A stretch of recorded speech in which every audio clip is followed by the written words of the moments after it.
যে নিত্য নতুন নবায়মান নতুন ভাবে, যার জন্য লীলা কোনো পুরনো হয় না, যার জন্য লীলার যাত্রাপালা এক নয়। অনেকে দেখবেন কৃষ্ণলীলা শুনে যখন বাড়িতে যায় তখন জিজ্ঞাসা করে কি বলা শুনে এলে, বলে বলা নয়, লীলা। লীলা নিত্য নতুন নবায়মান, কিন্তু একটা পালা কখনো নিত্য নতুন নবায়মান হয় না। একটা যাত্রাপালা আজকে এই বছর যা হবে 2025 সালে কিন্তু তা হবে না। আবার নতুন এক নম্বরে কি লিখেছে? অন্নগত প্রাণ। 2 নম্বরে লিখেছে কর্মময় জীবন।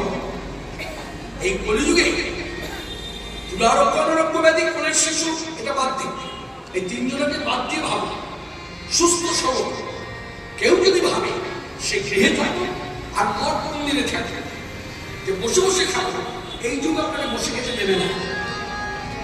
কাজ করলে তবে খাওয়া যাবে, কাজ করলে খাওয়া যাবে গৃহে, আর মঠ মন্দিরে থাকতে গেলে কর্ম করলে তবে তুমি প্রসাদ পাও। এক সাইডে মানুষের ধারণা আছে, দেখবেন। তাহলে আজকে সভাতে আমরা যারা এসেছি তত্ত্ব কি পেলাম? ভগবান চৈতন্যদেব যখন প্রথম পুরীতে গেলেন, তিনি যদি পুরীতে না যেতেন, জানবেন আমরা জানতে পারতাম না যে আদিবাসীদের ঠাকুর জগন্নাথ তিনি ব্রজের সাক্ষাৎ কৃষ্ণ। চৈতন্যদেব যতদিন পুরীতে যায়নি ততদিন আমাদের আপনিও জানতেন, আমিও জানতাম, আপনিও মানতেন, আমিও মানতাম, ওটা আদিবাসীদের ঠাকুর। আচ্ছা, পুরীতে কারা কারা গিয়েছেন হাত তুলুন তো, দেখতে দেখতে। আপনি তো গিয়েছেন, আপনারা সবাই এখানে যারা আছেন অনেকে গিয়েছেন, কারণ আমি পুরীতে গিয়েছি, আপনারা দেখেছি, আপনারা গুরুদেবের সঙ্গে গিয়েছেন। হ্যাঁ, ঠিক আছে, আপনার তুলে দেখে নিতে পারবো। তবে অজানা ভক্ত যারা, তাদের তো আমি এইভাবেই বলবো, হাত তুলুন, দেখে নিতে চাই। পুরীতে গিয়েছে, পুরীতে গিয়ে কখনো খোঁজ করেছেন পুরীতে কয় শ্রেণীর পান্ডা আছে? দুটো কথা বলবো, খুব মন দিয়ে শুনুন। দুটো কথা বলবো, খুব মন দিয়ে শুনুন আর নোটেশন করুন। কথার মধ্যে কোনো ভেজাল নেই, খাঁটি কথা। পুরীতে 2 শ্রেণীর পান্ডা আছে।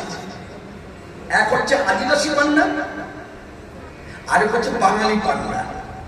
আদিবাসী পান্ডাদের ঠাকুর হচ্ছে 3 ঠাকুর, বলভদ্র, সুভদ্রা, জগন্নাথ। আর বাঙালি পান্ডাদের হচ্ছে 1 ঠাকুর, নাম হচ্ছে আলালনাথ।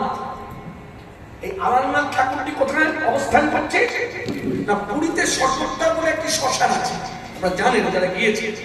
ওই সর্বত্যার শ্মশানের কাছে ট্রেকার দাঁড়িয়ে আছে। ট্রেকার, এই যে আপনাদের যেমন ম্যাজিক ভ্যান এরকম দাঁড়িয়ে আছে।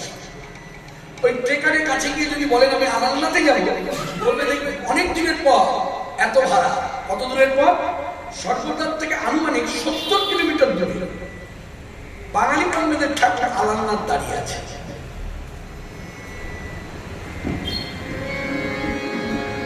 এই আলালনাথ ঠাকুর, একটু বলি খুলে শুনুন মন দিয়ে।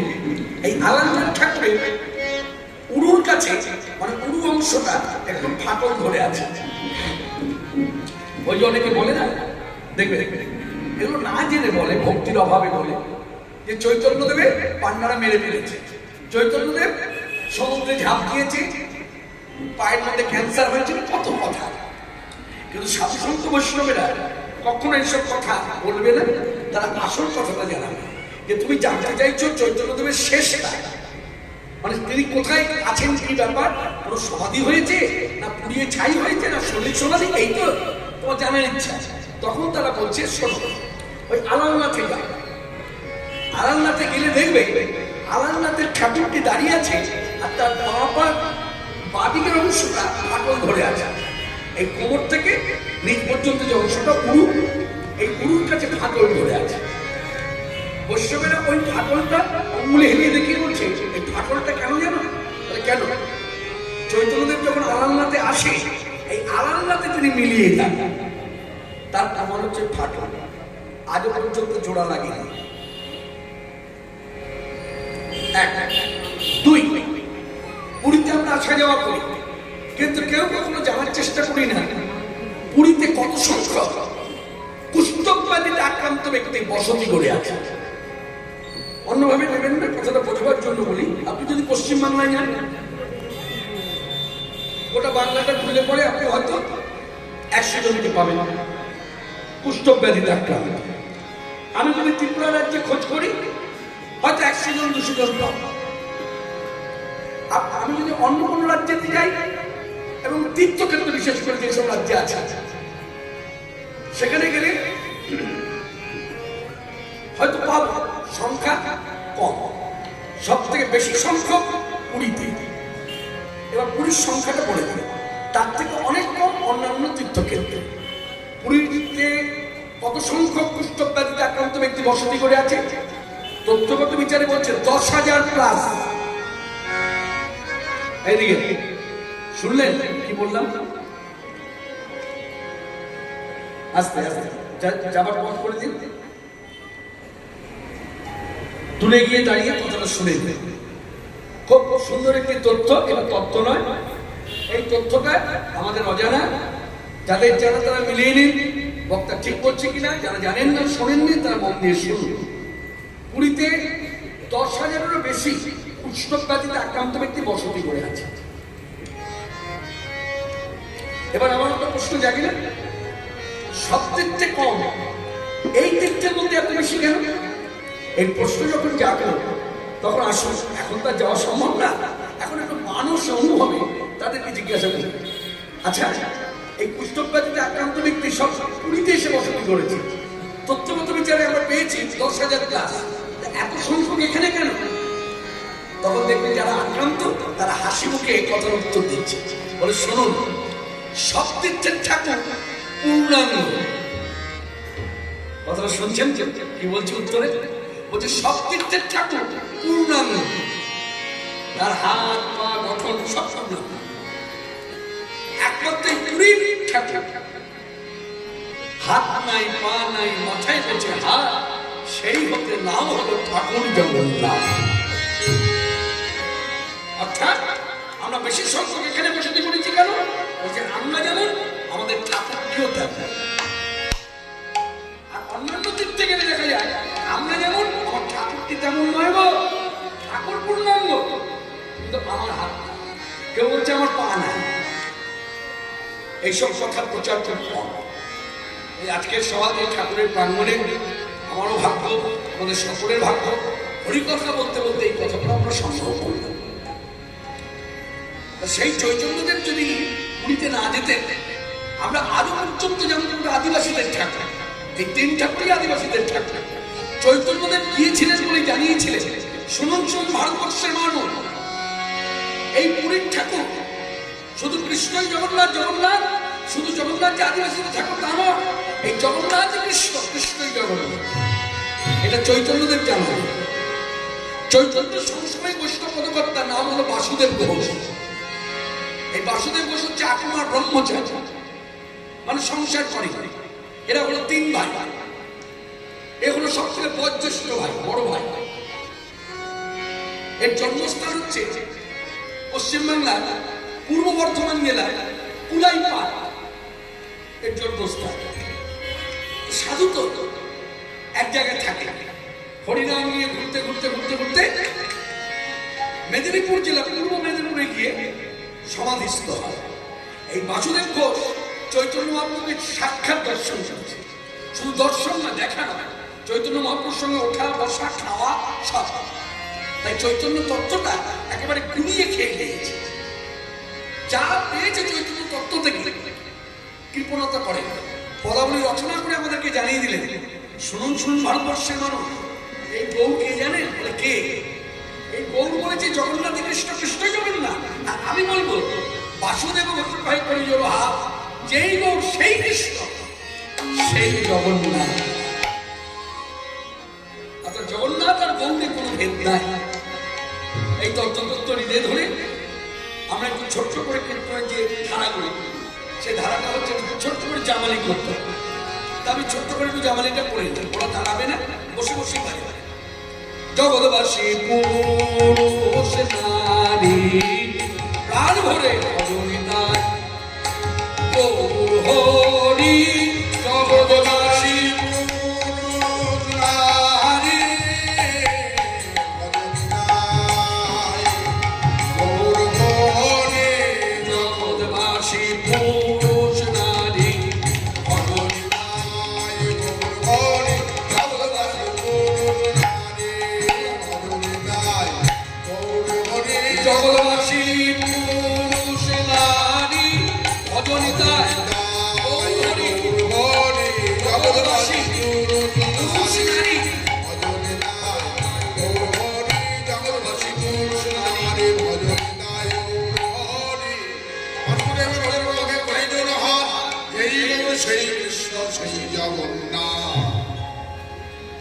গতকাল যারা যারা কৃষ্ণনগরে ছিলেন অনেকেই এসেছেন ভক্তগণ। আমি গতকালই ওখানে দাঁড়িয়ে বলে দিয়েছিলাম আজকে এখানে কি বিষয়ে আলোচনা হবে, কিন্তু এখানে যারা ভক্তগণ জড়ো হয়েছেন তারা জানেন, তাই তাদের জন্য আমি মাইকে একটু ঘোষণা করি ঘোষক হিসাবে। আজকের বিষয়ে যে আলোচনা হলো, যে বিষয়টা আমি আলোচনা করেছিলাম কলকাতা যাদবপুর রাম ঠাকুর আশ্রম প্রাঙ্গণ, সেই বিষয়টাই এখানে তুলে ধরব। সেটা হলো গোপাল প্রকট লীলা। কি লীলা? আস্তে কি লীলা মনে থাকবে? বাড়ি গেলে ভুলে যাবেন না তো? বাড়িতে যখন ঢুকতে দেরি হয়ে গেল অন্যভাবে নেবেন না, ভক্তি কিরকম নষ্ট হয়ে যাবেন তো আমাদের জন্য। কিছু কিছু ক্ষেত্রে ভক্তি নষ্ট হয়ে যায়। ধরুন আপনার বাড়ি থেকে বলে দিয়েছে, শোনো তুমি না কাজ করো, রাত্রি বেড়েছে, আমিও যেতে পারবো না আনতে, ছেলেও যেতে পারবে না, ছেলে অফিস থেকে ফিরবে, কাজকর্ম করে ফিরবে, ক্লান্ত শরীর, তুমি 9টার মধ্যে চলে এসে। আর সেখানে দেখা গেল হরিকথা শুনতে শুনতে আবেগ এসে গেছে, 9:30 বেজে গেছে। অন্যভাবে নেবেন না তো?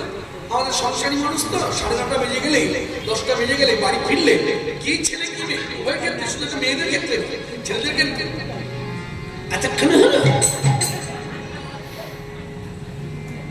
ভাবটা লক্ষ্য করলে এরকম করলাম, এত করে ফিরলে এই যখনই আপনি মুখোমুখি হলেন না, এখানে বসে যে ভক্তিটা লাভ হয়েছে নিমিষের মধ্যে ধাও হয়।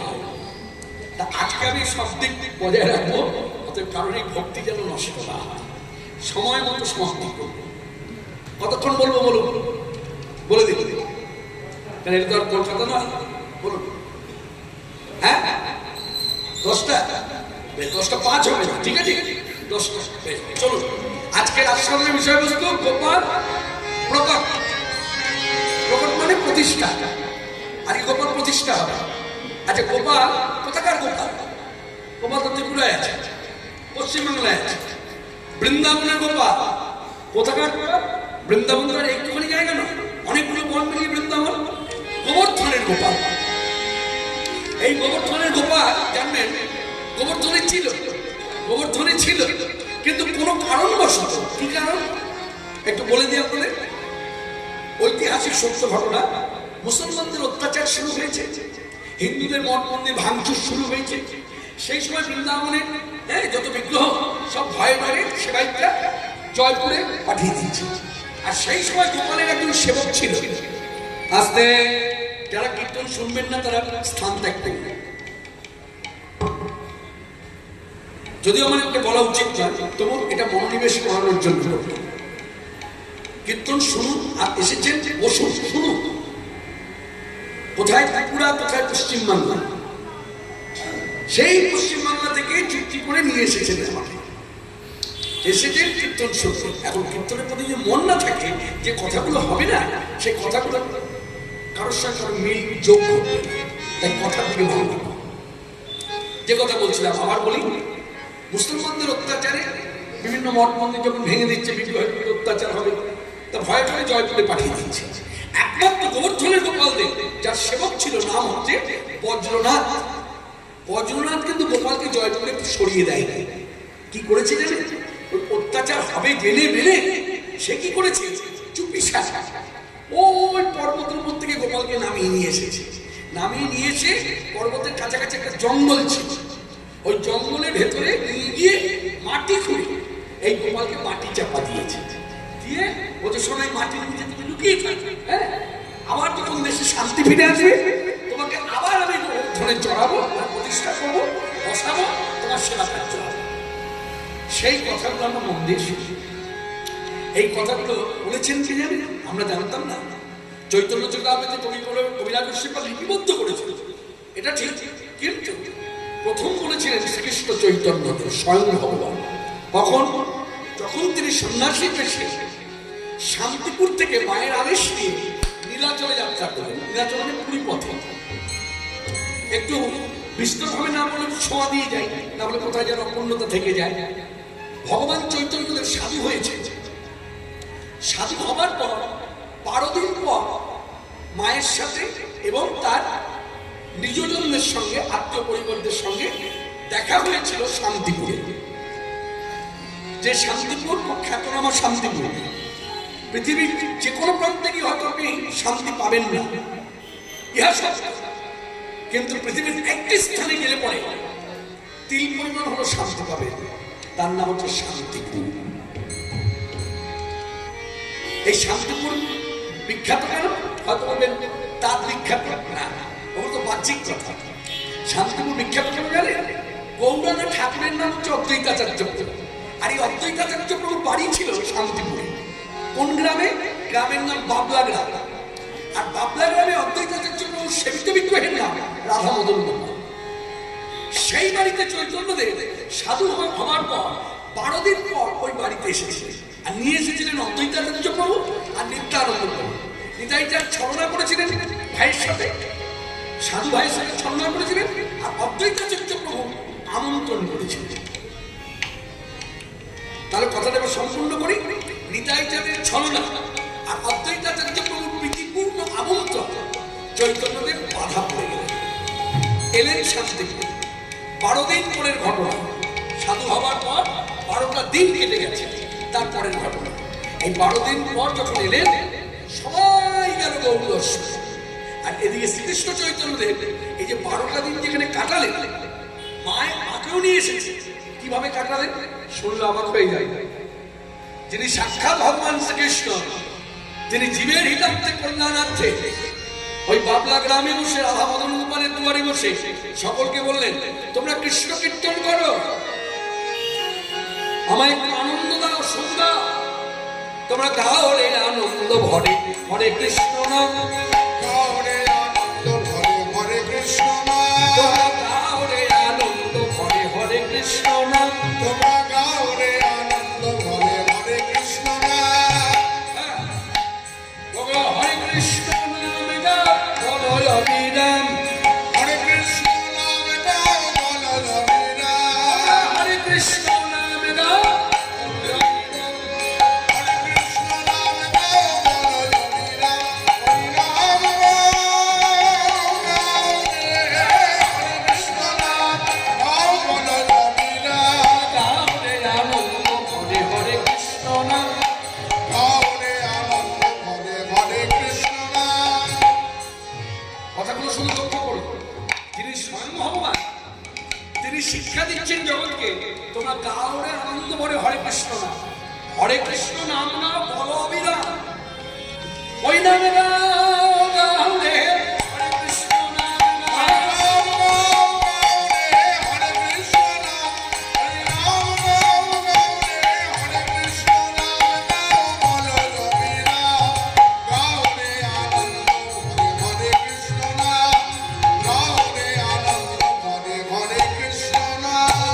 বাহু তুলিয়ে যায় দুলিয়ে, কাতরে বিনয় করে কলির দিবে লওয়ায়। আস্তে আস্তে অনেক যন্ত্র বাজছে তো বুঝতে পারলো না মায়ের এই কথাটা কি বলা হলো। বলি কবিতার মতো করে বলি, তারপর আবার লয় যুক্ত করবো, সুর যুক্ত করবো। কাউরে আনন্দ বলে হরে কৃষ্ণ নাম, হরে কৃষ্ণ নাম না বলো অবিরাম। ভক্তরা বলছে এই হরিনাম বিলিয়েছেন বহু সুন্দর নদী একইভাবে দুটি বাহু তুলিয়ে যায় দুলিয়ে, আর কাতরে বিনয় করে, খুব বিনয়ী হয়ে কাতরে বিনয় করে কলির জীবের রে লওয়া, মানে হরিনাম করা। বুঝা গেল? এবার কাতরে বিনয় করে কলির জীবের লওয়া, হরে কৃষ্ণ হরে কৃষ্ণ কৃষ্ণ কৃষ্ণ হরে হরে হরে রাম হরে রাম রাম রাম হরে হরে, হরে কৃষ্ণ কৃষ্ণ কৃষ্ণ হরে হরে, হরে রাম রাম রাম হরে হরে। কৃষ্ণ হরে কৃষ্ণ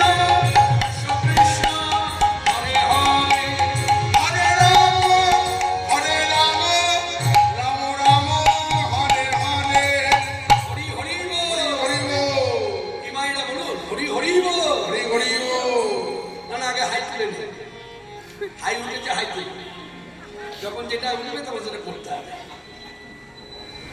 হরি হরি বল। হরি হরি বল। এই আনন্দের হাতে হরি বলা ধরি আমার প্রাণের প্রাণ চৈতন্য গোসাই নিতাই চাঁদের দিকে তাকিয়ে, মানে অগ্রজ ভাই নিতাই সুন্দরের দিকে তাকিয়ে বললেন, শ্রীপাদ, এই আনন্দের হাত আমি সবাইকে পেলাম, আমার খুব আনন্দ হচ্ছে, কিন্তু আমার মা কই? এই মায়ের খোঁজ করেছে। তখন নিতাই সুন্দর বলছে, তোমার মায়ের কথা মনে আছে? মনে আছে, খুব ভালো মনে আছে। শিক্ষা করে তোলা নিয়ে লোকজন নিয়ে যাও, মাকে নিয়ে এসো। এই তখন নিতাই চাঁদ গেলেন তোলা নিয়ে আর লোকজন নিয়ে মাকে আনতে। কোথায়? ধামনগর দিকে। নিতাই সুন্দর এসে মাকে বললেন, মা তুমি আমার সঙ্গে চলো। কিন্তু মা যাবে না। কেন যাবে না? কেন যাবে না? ঘরে যে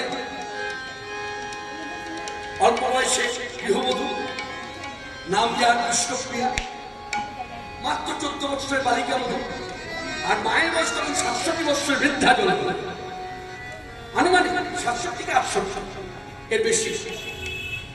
সেই বৃদ্ধা মা এই মেয়েটিকে রেখে যদি যায়, পাছে কলঙ্ক হবে না?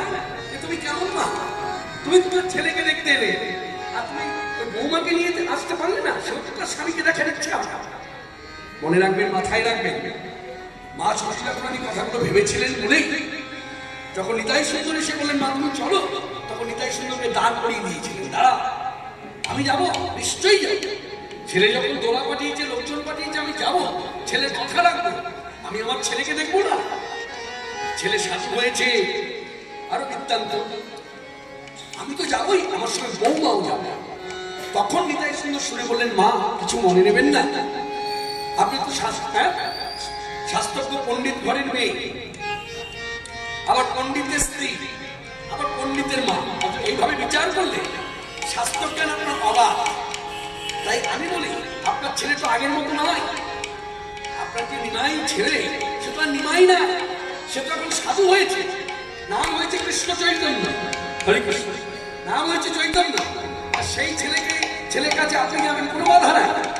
কিন্তু যাকে নিয়ে যাবেন বলছে, ভেবেছে তার যে সেটা যেতে মানা, তার যে সেটা যেতে মানা, সন্ন্যাসীর বাধা নানা, এ কথা মা তোমারও জানা। সন্ন্যাসীর বাধা মানা, এ কথা মা তোমারও জানা। এই চেতনা ফিরে আনতে হবে তো। কি করেছিল জানেন? জলের পাত্রে জল নিয়ে এসে চোখে মুখে ছিটিয়ে দেয়। বিষ্ণুপ্রিয়ার মাথাটা, বিষ্ণুপ্রিয়ার মাথাটা কোলে নিয়েছে। মাথাটা কোলে নিয়েছে, কোলে নিয়ে বিষ্ণুপ্রিয়ার কানে 3 বার কৃষ্ণ নাম দিয়েছে। যেই কৃষ্ণ নাম পেয়েছে, বিষ্ণুপ্রিয়া জ্ঞান ফিরে পেয়েছে। এখন বিষ্ণুপ্রিয়া যদি জ্ঞান ফিরে পায়, মায়ের কোলে মাথা, কথাটাকে এইভাবে ভাবো, আপনার শাশুড়ি মায়ের কোলে আপনার মাথা, আপনার জ্ঞান নেই, কিন্তু মায়ের কোলে মাথা থাকা অবস্থায় জ্ঞান ফিরে এসেছে। আপনি কি আগে দেখবেন, আকাশ না মায়ের মুখ? বলুন বলুন, মুখে বলুন, বলে বলে শুনুন, তাহলে হৃদয়ঙ্গম হবে। যেমন ছোটবেলায় আমরা যখন পড়েছি, এখন সেটা ধারা নেই, আগে যখন পড়েছি তখন বাবা মা ভেতর থেকে বলতো, এই জোরে জোরে পড়, জোরে জোরে পড়। মানে কি, বাবা মা শুনবে পড়ছে কিনা? না, জোরে পড়, মনোনিবেশটা ভালো আসবে, বাইরের কথাবার্তা চাপা পড়ে যাবে, ওই কথাগুলো তোর কর্ণগত হবে, তোর হৃদয়ঙ্গম, কথাগুলো ভুলতে পারবে, এগুলো বুঝতে হবে। আমি এই যে আপনাদের বলে বলে পড়তে বলছি কেন? যেন কথাগুলো কেটে থাকে। আমি তো চলে যাবো, আবার কবে আসবো তার ঠিক ঠিক।